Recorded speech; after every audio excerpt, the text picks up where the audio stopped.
Videos देखने के लिए सब्सक्राइब करें जनसत्ता.com, बेल आइकन दबाकर पाएं लेटेस्ट नोटिफिकेशंस। उत्तर प्रदेश के कानपुर में 2 और 3 जुलाई की दरमियानी रात सनसनीखेज वारदात हुई। इसमें 8 पुलिसकर्मियों की जान चली गई।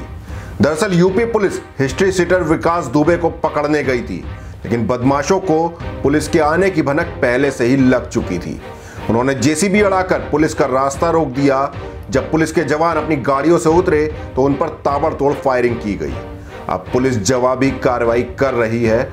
लगातार जगह जगह दबिश दी जा रही है। इस रिपोर्ट में जानते हैं कि आखिर कौन है विकास दुबे, जिसे पकड़ने के लिए अब पूरा पुलिस महकमा जुट गया है। दरअसल यूपी पुलिस के 8 जवानों की शहादत का जिम्मेदार विकास दुबे राजनीतिक सरपरस्ती में पला बढ़ा।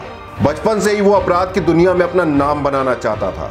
इसके लिए पहले उसने गैंग बनाया, फिर लूट और डकैती की वारदात अंजाम दी और बाद में मर्डर करने लगा। कहा जाता है कि वो खुद को नाम से पुकारने वाले को जान से मार देता था, लेकिन राजनीतिक गलियारों में अच्छी पकड़ होने की वजह से वो पुलिस से बचा रहा। सूत्रों का कहना है कि कई राजनीतिक दलों में आज भी उसकी अच्छी पकड़ है। जानकारी के मुताबिक कानपुर के चौबेपुर थाना क्षेत्र के बिकरू गांव में रहने वाला विकास दुबे चौबेपुर विधानसभा से पूर्व विधायक हरिकिशन श्रीवास्तव का करीबी था। हरिकिशन श्रीवास्तव जनता पार्टी, जनता दल और बीएसपी में विधायक रह चुके हैं। उस वक्त हरिकिशन श्रीवास्तव राजनीतिक गलियारों में बड़े नेता माने जाते थे। कहा जाता है कि हरिकिशन श्रीवास्तव का जो काम कोई नहीं कर पाता था, वो विकास दुबे चुटकियों में निपटा देता था। विकास का मुख्य काम रंगदारी वसूलना था। बीजेपी नेता और प्रदेश सरकार में तत्कालीन श्रम मंत्री संतोष शुक्ला की हत्या करके विकास दुबे सबसे पहले सुर्खियों में आया था और उस वक्त यूपी में बीएसपी और बीजेपी की गठबंधन सरकार थी। विकास दबंगई के साथ शिवली थाने में घुस गया था और उसने श्रम मंत्री संतोष शुक्ला की हत्या कर दी थी। हत्या के बाद विकास फरार हो गया था, लेकिन इस घटना ने राजनीतिक गलियारों में हलचल मचा दी थी। सभी राजनीतिक दलों के नेताओं की जुबां पर विकास दुबे का नाम रट गया था। कहा जाता है कि इस घटना के बाद विकास शिवली का डॉन कहलाने लगा था। संतोष शुक्ला की हत्या के वक्त विकास महज 19 साल का था।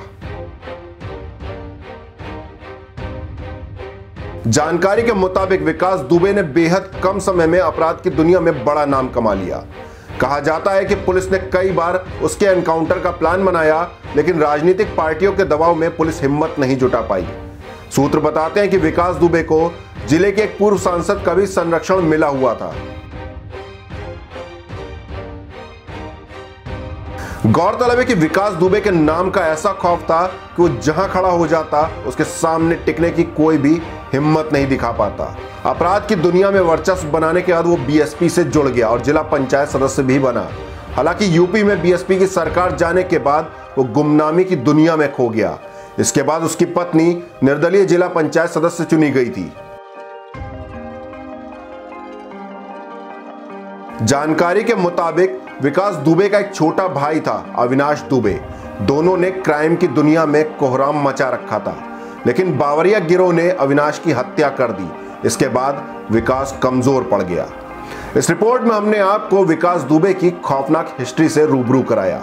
साथ ही आपको बताया कि कैसे मामूली चोरी डकैती करने वाला एक बदमाश राजनीतिक संरक्षण पाकर पूरे उत्तर प्रदेश में खुलेआम जुर्म करता रहा और अब उसने पुलिस के 8 जवानों के परिवार उजाड़ दिए। आपके हिसाब से पुलिस को ऐसे दुर्दांत अपराधी के खिलाफ क्या कार्रवाई करनी चाहिए? कमेंट बॉक्स में अपनी राय जरूर बताएं। कानपुर एनकाउंटर से जुड़े पल पल के अपडेट्स जानने के लिए बने रहिए जनसत्ता के साथ।